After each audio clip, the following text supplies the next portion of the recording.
بہت مؤدب شخصیت تھے، بہت زیادہ۔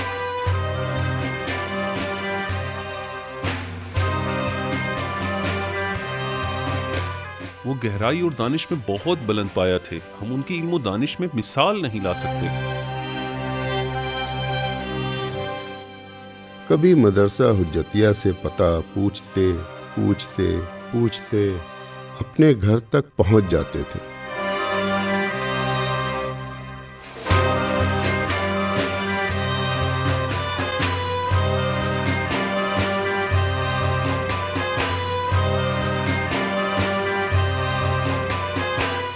وہ ایک عالم دین تھے جو کہ اپنی جگہ ہے، لیکن اپنے فلسفی نظریات میں سب سے آگے تھے۔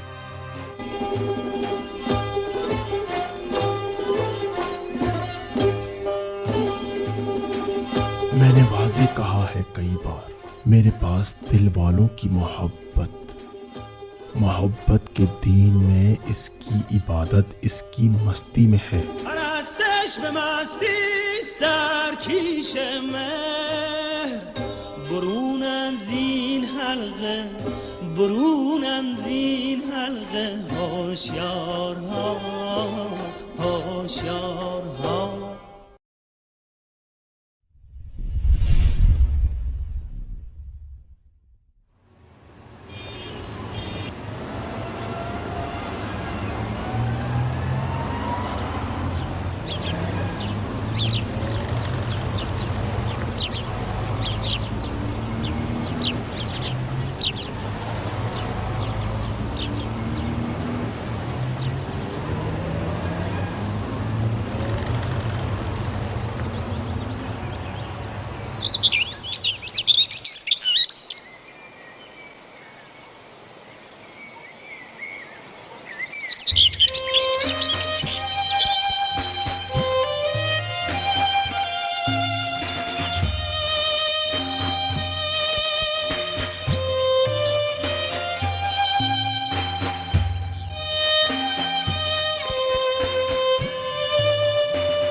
مصنف محمد حسین طباطبائی 1281 ہجری شمسی کو ایک عالم دین گھرانے میں پیدا ہوئے۔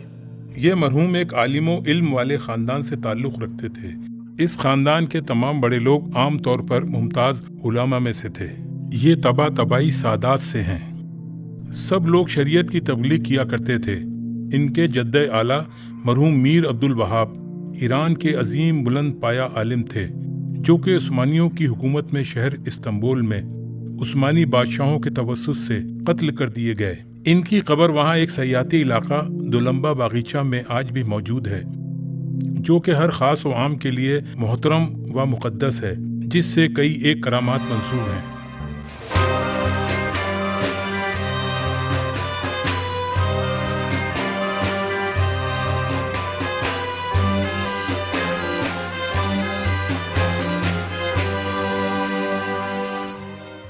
مصنف محمد حسین طباطبائی 1281 ہجری شمسی کو ایک عالم دین گھرانے میں پیدا ہوئے۔ علامہ طباطبائی کے والد محترم مرحوم محمد آقا ایک بہت بڑے جید عالم دین تھے۔ ان کی بیوی محترمہ رباب صاحبہ یحییٰ خاندان سے تھیں۔ اس خاندان کے بعض لوگ تاجر تھے اور بعض افراد ملازم پیشہ تھے۔ ان کی زندگی بیت المال کو مصرف کیے بغیر کھیتی باڑی سے گزر رہی تھی۔ ان کی ایک زرعی زمین تبریز کے علاقے شاداباد گاؤں میں تھی۔ شاداباد 1385، اس میں بہت سے باغ اور کھیت تھے جن میں آبپاشی کا مناسب نظام تھا۔ حاجی محمد آقا کے معاشی حساب کتاب کا ایک صفحہ میرے پاس موجود ہے۔ مثلاً ایک صفحے پر گھر کی بہت سی چیزوں کی خریداری لکھی ہوئی ہے، اور آخر میں جب جمع کی گئی ہے تو کل رقم 2 قیران اور 4 شاہی بنتی ہے۔ یہ ان کے ایک صفحے کا کل خرچ ہے۔ محمد آقا بہت مہمان نواز تھے۔ اکثر ان کا دسترخوان دوسروں کے لیے کھلا رہتا تھا۔ کئی افراد کو سالانہ خرچ بھی دیتے تھے، اور پھر ان کے گھر محمد حسین طباطبائی پیدا ہوئے۔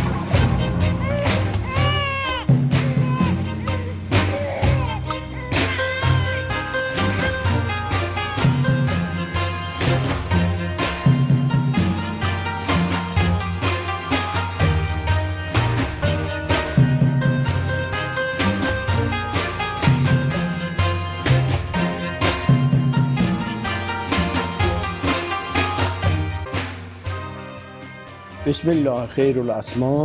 تولد نورچشمی میرزا محمد حسین حفظه الله تعالی و وسع فی رزقه و طول عمره در شب سه‌شنبه 4:03 تمام به ساعت غروبی از شب مذکور گذشته و کانت لیلة التاسعة والعشرون من شهر ذی الحجة الحرام سنه 21 و 200 بعد الف من الهجرة النبویه، سال 1321۔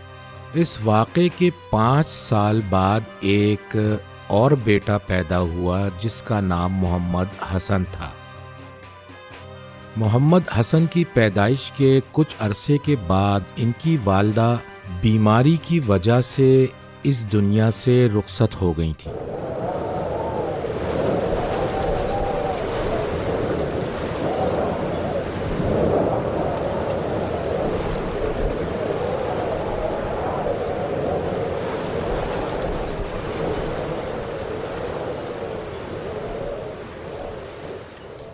اس کے بعد ان کے گھر میں ایک نوکر اور ایک نوکرانی تھے جن کا نام کلی اور سلطنت تھا۔ کلی اور سلطنت ان بچوں کی دیکھ بھال کیا کرتے تھے۔ محمد حسن کی پیدائش کے 5 سال بعد ان کے والد بھی دنیا سے چلے گئے۔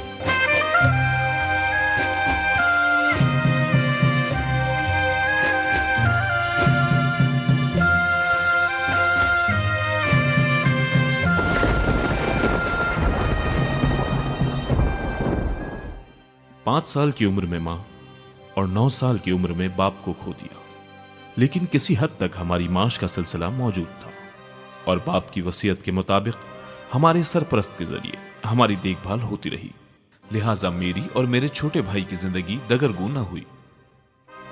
ایک خادم اور ایک نوکرانی ہمارا خیال رکھا کرتے تھے۔ یہ جو 2 بچے تھے، اس نوکر اور نوکرانی کے ساتھ شہر کے مجتہد جناب مرزا باقر قاضی کی زیر سرپرستی میں زندگی گزارنے لگے۔ والد کی فوتگی کے کچھ عرصے بعد مکتب داخل ہوئے، اور پھر اس کے کچھ عرصے بعد مدرسہ بھیج دیا گیا۔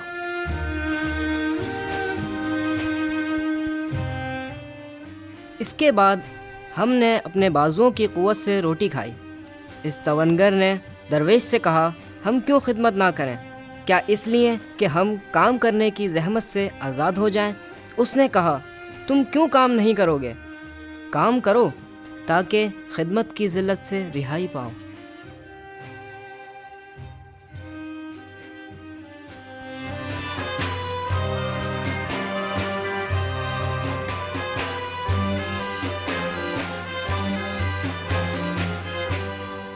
محلہ اس طرح تھا کہ اس دور میں تبریز شہر کے سوائے مسجد کبوت کی سڑک کے علاوہ کوئی دوسری سڑک نہ تھی، لہٰذا اسی وجہ سے سڑک کو مسجد کبوت کی سڑک نہیں کہتے تھے،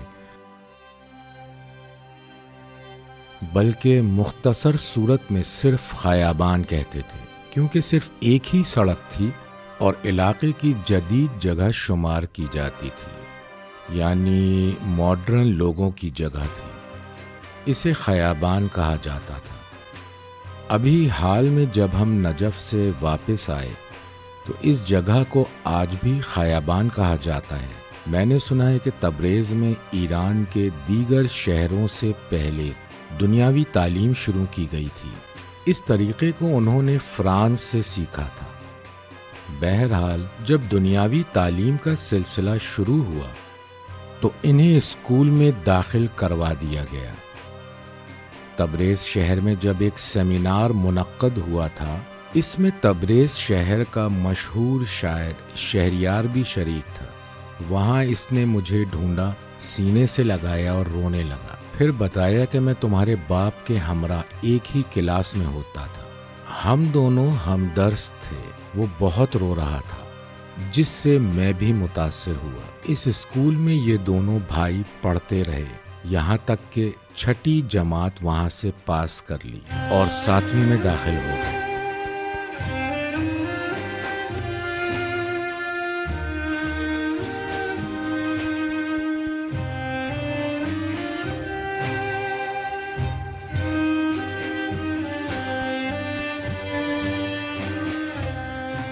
اس زمانے میں 7ویں کلاس سے فرانسوی زبان سکھائی جاتی تھی۔ ان دونوں نے بھی پڑھنا شروع کر دی۔ والد صاحب فرانسوی زبان کے لیے جو مشق لکھا کرتے تھے وہ آج میرے پاس ہے۔ 7ویں جماعت ہی سے مولانا باقر قاضی نے ان دونوں بھائیوں کو وہاں سے اٹھا لیا اور حوزوی و دینی علوم پڑھنے کی خاطر مدرسہ طالبیہ میں داخل کروا دیا۔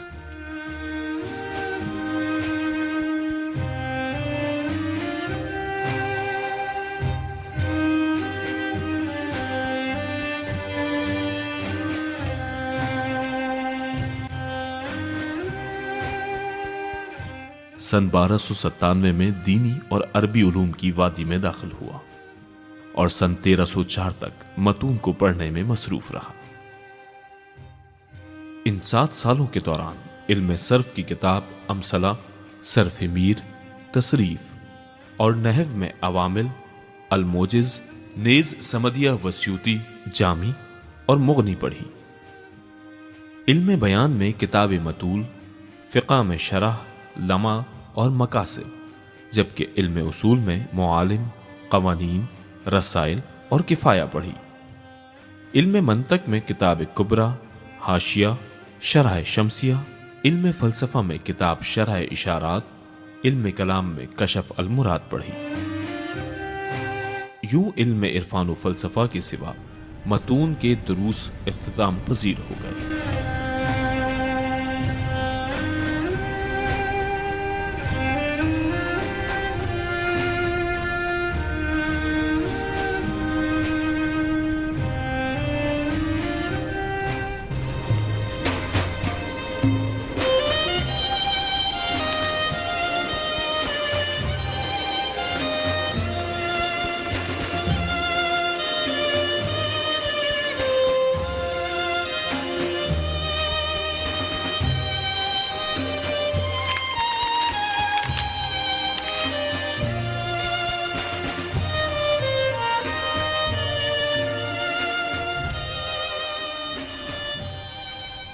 یہ وہ وقت تھا کہ جب مرحوم علامہ طباطبائی نے کہا کہ مجھے اس علم کے حصول سے کوئی دلچسپی نہ تھی اور صرف و نحو سمجھ میں نہیں آتی تھی۔ جب میں صرف و نحو پڑھ رہا تھا اس وقت تعلیم کو جاری رکھنے کی طرف رغبت نہیں رکھتا تھا، اس لیے جو کچھ بھی پڑھتا تھا کچھ سمجھ نہیں آتا تھا۔ اسی حالت میں 4 سال مزید گزر گئے۔ کہتے ہیں ایک دن میرے استاد نے مجھ سے کہا، اگر تم سبق نہیں پڑھنا چاہتے ہو تو مجھ سے کہہ دو تاکہ میں جاؤں اپنے کام کروں۔ یہ بات علامہ طباطبائی کے لیے ناقابل برداشت تھی۔ اس بات سے وہ بہت ناراض ہوئے۔ کہتے ہیں کہ میں ایک خلوت کی جگہ چلا گیا اور 2 رکعت نماز ادا کی اور دعا کی، خدایا میرے معاملے کو ایک طرف لگا دو، اگر مجھے یہ علم حاصل کرنا ہے تو میرے اندر شوق اور جذبہ ہونا چاہیے، اور اگر نہیں تو میں جاؤں کوئی اور کام کروں۔ اس کے بعد خود بخود پروردگار عالم کی طرف سے الطاف و عنایت کا سلسلہ شروع ہو گیا، جس نے مجھے بدل کر رکھ دیا، اور کمال و سعادت کے حصول کے لیے میں اپنے اندر ایک طرح کی دلچسپی اور بے قراری محسوس کرنے لگا۔ اس طرح کہ اسی دن سے تحصیل علوم کے آخری دن تک، کہ جس میں تقریباً 17 سال لگے، کہیں بھی تعلیم و تفکر کے سلسلے میں تھکاوٹ اور سستی محسوس نہ کی۔ دنیا کے اچھے برے کو بھول گیا۔ واقعات کی کڑواہٹ اور مٹھاس میرے لیے ایک جیسی ہی ہو گئی تھی۔ علامہ نے بہت تیزی کے ساتھ دروس کو پڑھنا شروع کر دیا۔ یہاں تک کہ علامہ نے مرحلہ سطح کے تمام دروس کو 7-8 سال میں مکمل کر لیا۔ غیر اہل علم کے ساتھ تعلق اور رابطے کو بالکل ختم کر دیا، نیز زندگی میں کھانے پینے، استراحت اور دیگر لوازمات کو کم ترین اور ضروری حد تک لے آیا، اور باقی سارے وقت میں مطالعہ کیا کرتا تھا۔ اکثر ایسا ہوتا تھا، خاص طور پر بہار اور گرمیوں میں رات کو مطالعے کے لیے بیٹھتا اور طلوع آفتاب تک مطالعہ کرتا رہتا۔ اگلے دن کے سبق کو ایک رات پہلے ہی پڑھا کرتا تھا۔ اگر کوئی بات سمجھ نہ آتی تو کسی بھی طرح سے اس مسئلے کو حل کر لیتا، اور جب میں کلاس میں حاضر ہوتا تھا وہاں استاد محترم جو کچھ بیان فرماتے تھے میں پہلے سے ہی جان چکا ہوتا تھا، اس لیے میں نے کبھی بھی استاد سے کوئی سوال یا اعتراض نہ کیا تھا۔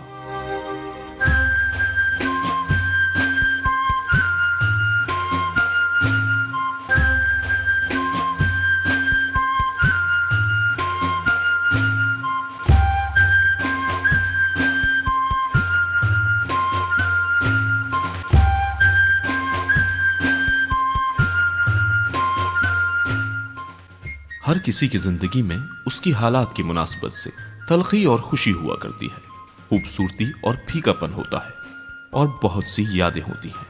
میری زندگی میں بھی کچھ ایسا ہی تھا، جہاں میں نے اپنی زندگی کا زیادہ تر حصہ یتیمی، بے وطنی، دوستوں سے جدائی، لوازمات زندگی کا نہ ہونا، تنگ دستی اور اسی طرح کی دوسری مشکلات میں گزارا ہے۔ زندگی کے بہت سے نشیب و فراز گزرے ہیں، زندگی کے کئی ایک رنگ دیکھے ہیں، لیکن ہمیشہ یہ محسوس کرتا تھا کہ کوئی غیبی طاقت مجھے ہر خطرناک گھڑی سے نجات دے رہی ہے، بلکہ کوئی زبردست خفیہ کشش مجھے ہزاروں مشکلات اور رکاوٹوں سے باہر نکال لیتی ہے اور مقصد کی طرف رہنمائی کرتی ہے۔ میں اگر کانٹا ہوں یا پھول، ہر صورت میں چمن کی خوبصورتی اور ضرورت ہوں۔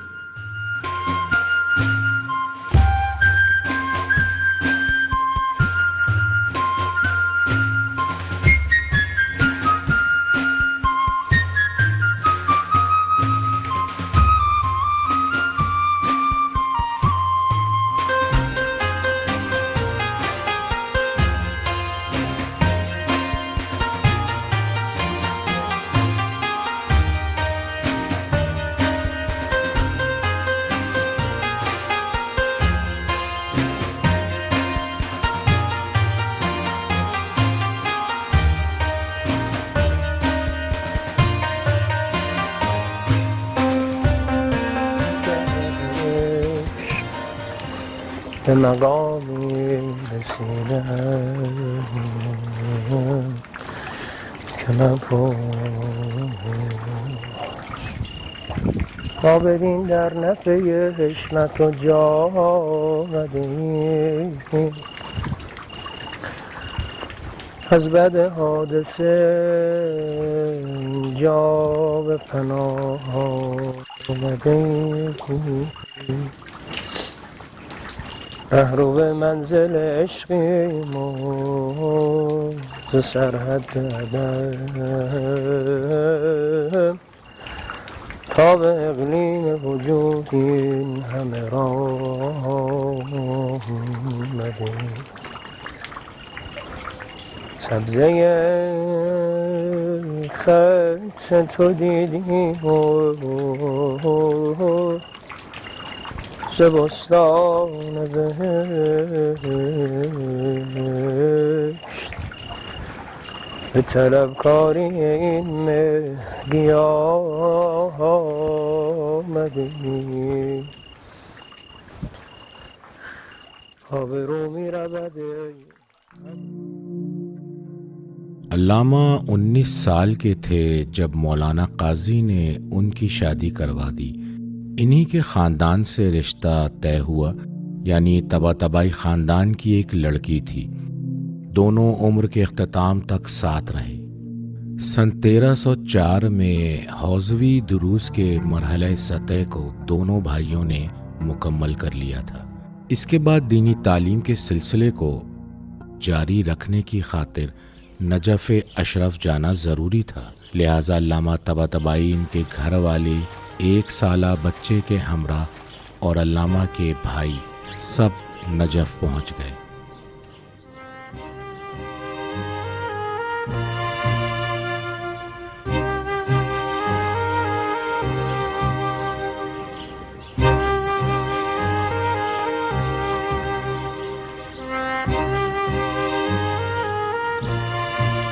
علی علیہ السلام الوہیت کا پاکیزہ اور بے کران سمندر ہے۔ اس کے ساحل پہ صرف پیاسا ہونا کافی نہیں، بلکہ اس سمندر میں غرق ہونا ضروری ہے۔ اس تبریزی سید میں عشق امڑ رہا تھا اور سمندر میں ڈوبنے کا دل رکھتے تھے۔ علامہ کے قلم سے ان کا اپنا زندگی نامہ۔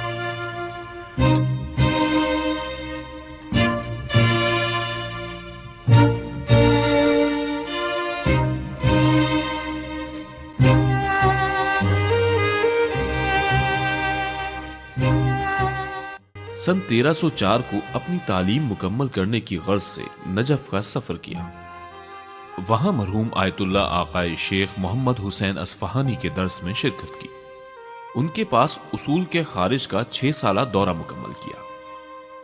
اس طرح معظم لا کے درس فقہ میں 4 سال تک شرکت کرتا رہا۔ مرحوم آیت اللہ آقا نائینی کے درس فقہ میں بھی 8 سال تک شرکت کی۔ اس طرح معظم لا کے درس اصول کا بھی ایک دورہ مکمل کیا تھا۔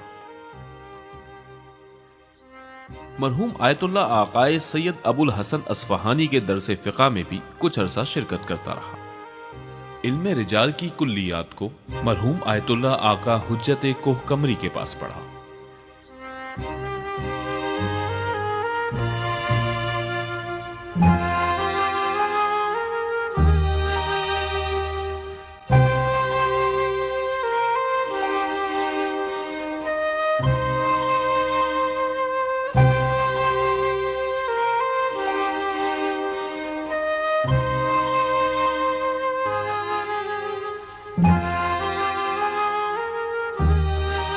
فلسفے میں اس دور کے حکیم اور فلاسفر مرحوم آقا سید حسین بادکوبئی کے پاس علم فلسفہ سیکھا۔ تقریباً 6 سال تک معظم لا کے پاس تعلیم حاصل کرتا رہا۔ فلسفہ میں انہوں نے مرحوم آقا سید حسین بادکوبئی کے پاس درس پڑھا۔ بادکوبئی گزشتہ صدی کے ماہر فلسفہ میں سے ہیں، جو کہ ایک زاہد، عابد اور گوشہ نشین انسان تھے۔ وہ نجف میں بادکوبہ کے مدرسے میں تدریس کیا کرتے تھے۔ یہ ان کے ساتھ ہو گئے، اور فلسفے میں شرح اشارات، اسفار، شرح ہدایہ اسیری، شرح ہدایہ ابن مقلہ وغیرہ وغیرہ ان کے پاس پڑھا، اور اس کے علاوہ کچھ اور کتابیں بھی پڑھی۔ ہمیں چاہیے کہ ان علوم کے ذریعے خدا کی رضایت کو حاصل کریں، جو کچھ خدا کی مرضی ہے اس کے بارے میں تحقیق کر سکیں، اور یہ انتہائی بلند مرتبہ مقصد ہے۔ ان میں عقلانیت کی صلاحیت پائی جاتی تھی۔ اس میں کوئی فرق نہیں ہے، ہر جوان کے جس کے اندر یہ کشش موجود ہو، کسی اتفاق کے ذریعے، البتہ اس کی حس سے جستجو بھی اہم ہے۔ صرف اتفاق ہی نہیں ہے، بلکہ یہ شخص جستجو گر ہے۔ جو شخص حساس اور عقلانی فکر کرتا ہے وہ ضرور جستجو گر ہوتا ہے۔ کہیں کوئی استاد ایسا ملتا ہے جو اس کے راستے میں آتا ہے کہ جن کا نام بادکوبئی تھا، وہ فلاسفر تھے۔ میں نے بادکوبئی کو نہیں دیکھا اور ان کے نظریات کو بھی نہیں پڑھا، لیکن میرا گمان یہ ہے کہ وہ علامہ طباطبائی تک نہیں پہنچ سکتا تھا۔ کبھی شاگرد ایسا ہوتا ہے جو فکری صلاحیت میں استاد سے آگے ہوتا ہے۔ جب انہوں نے کتاب اسفار استاد کے پاس پڑھی اور معقولات کی بحث میں وارد ہوئے، عالم عقل و فلسفہ کے میدان میں داخل ہوئے، تو وہاں وہ خود ایک سمندر میں موجزن ہو سکتے تھے۔ ان کی اندرونی حالت میں جوش آ گیا۔ ہم دیکھتے ہیں کہ ان کے راستے میں جناب بادکوبئی آئے اور کچھ محدود وقت تک ان کے پاس علامہ نے معقولات کا درس حاصل کیا، لیکن اسی تعلیم نے انہیں مسخر کر لیا، مسحور کر لیا۔ ایک شخص جس نے فقہ پڑھی ہے، اصول پڑھا ہے، اور علامہ طباطبائی کی ادبیات بھی بے مثل تھیں۔ ادبیات، عرب وغیرہ سب بہت اچھا تھا، لیکن انہوں نے اپنی گمشدہ چیز کو عقلیات میں تلاش کر لیا تھا۔ دوسری طرف ان کے اپنے اندر بھی ایک کشش اور کوشش تھی۔ وہ خود فکر کرنے والے شخص تھے۔ اس وادی میں داخل ہونے کے لیے استاد کی تعلیم صرف ایک دروازہ تھا۔ اکثر ایسا ہوتا ہے کہ کسی شخصیت کے لیے غیر مناسب ماحول ہونے کے باوجود جب اسے کوئی دروازہ نظر آ جاتا ہے تو وہ اس کی طرف چلا جاتا ہے، جیسے ملا صدرہ کے دور میں میر داماد کے حوزے میں، جہاں ان کے شاگردوں میں سے ایک ملا صدرہ ہیں۔ وہاں اصفہان کے حوزے میں بہت سے لوگ درس میں شرکت کرتے تھے۔ اس وقت میں بھی عقلانیت کے خلاف فضا سازی تھی، اگرچہ کم تھی لیکن پھر بھی موجود تھی۔ اس ماحول میں ایک فرد ملا صدرہ بنا۔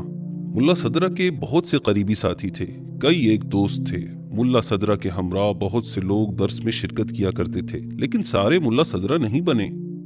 وہ ان کی اپنی ذاتی صلاحیت تھی کہ جس نے اپنی گمشدہ چیز کو تلاش کر لیا تھا۔ ملا صدرہ اس سے کہیں زیادہ جو میر داماد کے درس میں تھا، نہ صرف میر داماد کے حوزے سے زیادہ تھا بلکہ یقیناً وہ میر داماد سے بھی آگے تھے۔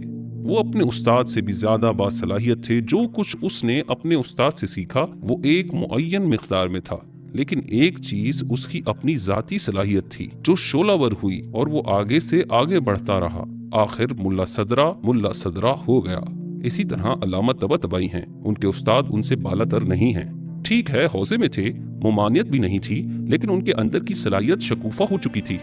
ان کا سوز دل عارفانہ تھا، جس کی جناب قاضی کے ہاں پرورش ہوئی تھی۔ عارفانہ دل کے ساتھ ساتھ فلسفی تأمل بھی رکھتے تھے۔ ہمارے خاطرات خاطرات علمی بود، فلسفی بود، ضمائم دیگری هم اینا داشتن که غیر از مسئله فلسفه ما فکر داشتیم و اصول داشتیم و در ریاضیات بهترین استاد را میتوان گفت در دنیا به نظرم بهترین استاد بود. ریاضیات خوندیم پیشش، در نجف تحصیل میکردیم۔ علامہ طباطبائی کے استاد جناب باد کوبائی نے فرمایا تھا آپ ریاضی کا علم سیکھیں۔ ان کے استاد آقا ابوالقاسم خونساری تھے۔ آیت اللہ خونساری بھی ان کے رشتہ دار ہیں۔ ان کے بیٹے بھی یہاں تہران میں ہیں۔ وہ بلند مرتبہ شخصیت تھے اور ریاضی میں ایک موجد تھے۔ بغداد کے کچھ بڑے بڑے دانشور بھی ان سے ریاضی کے مسائل حل کروایا کرتے تھے، ان سے ریاضی کے سوالات کیا کرتے تھے۔ انہوں نے کہا میرے پاس وقت کم ہے، پھر مشکل سے ظہر کے بعد 1-2 بجے کا وقت دیا، اور فاصلہ بھی بہت دور تھا۔ جیسا کہ آپ جانتے ہیں نجف میں گرمی کے وقت تہہ خانے میں جائیں تو گرمی سے بچ سکیں گے۔ تبریز کا رہنے والا اور نجف کی گرمی، آپ اندازہ کریں 2 سال تک علامہ وہاں مسلسل جاتے رہے۔ وہ بتاتے تھے سر سے چلتا ہوا پسینہ ہمارے جوتے تک چلا جاتا تھا۔ ریاضی کا خشک مضمون، مشکل ترین وقت، ان حالات میں علامہ نے ریاضی کا علم سیکھا۔ علم سے عشق تھا جو کہ مومن کی علامت میں سے ہے۔ علم کے بارے میں حدیث ہوتا ہے، اسلام میں علم کی بہت قدر ہے۔ اسلام سے زیادہ کسی مذہب نے حصول علم پر تاکید نہیں کی۔ افضل الاعمال العلم، یعنی علم کی قدر ہے۔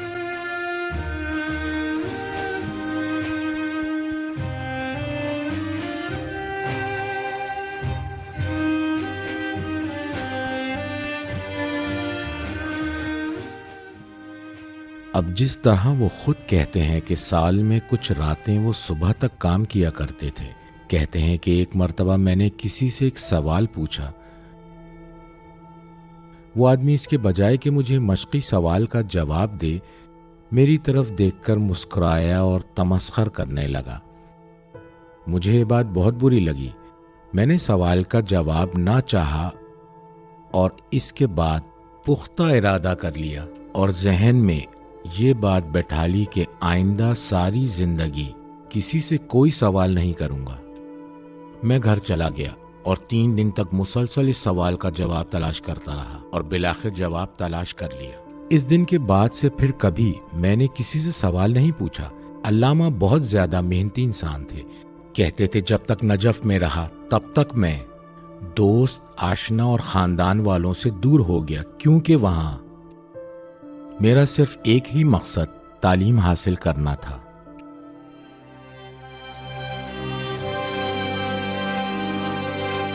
آج تک آزاد فکر علامہ طباطبائی سے زیادہ میں نے زندگی میں نہیں دیکھا۔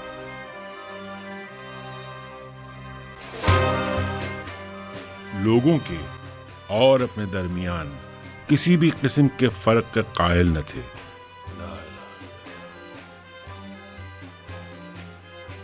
مجھے آج تک یہ بات اچھی طرح یاد ہے کہ میں نے کبھی بھی انہیں نیا لباس پہنے ہوئے نہیں دیکھا۔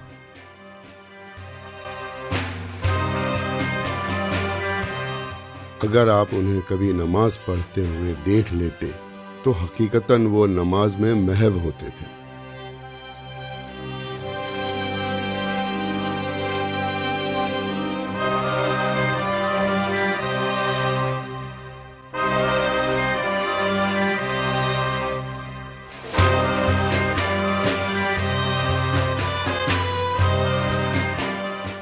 ہم دعا کرتے ہیں کہ پروردگار عالم انہیں ان کے اجداد و طاہرین کے ساتھ محشور فرمائے اور مرحوم کو جنت میں اعلیٰ ترین مقام عطا فرمائے۔